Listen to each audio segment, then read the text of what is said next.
পড়বা তখন তোমার কেউ হারাইতো না। কারণ আমি যখন টাকা পাইতাম না তখন আমি বেতালে কামে যাইয়া মাম কত কিছু দিকে দিন বেতাল কামে যাইতাম না। আমার দিকে চাইছি তো তোমার ইজ্জতের দিকে চাইছি, তোমার তো বিভিন্ন রকম ভাবে চাইছি। তুমি আজ সিজন বেতন গেছে তেলের কথা আমি গেছি, আমি দিতে ইচ্ছা না হতাম টাকা তারপরে শিয়ার হয়েছিলাম তুমি 15,000 টাকা দাও, আমার টাকা টাকা দিচ্ছি তোমার আস্তে আস্তে অন্তত 2000 তারিখ 2000 তারিখ হচ্ছে ঠিক আছে।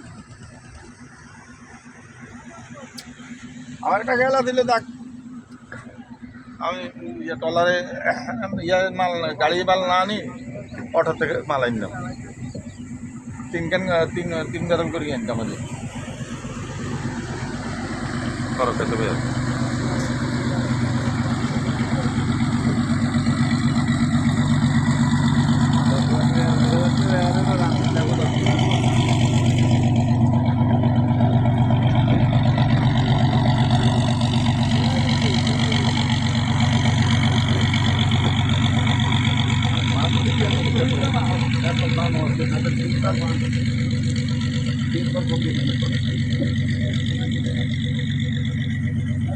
Thank you.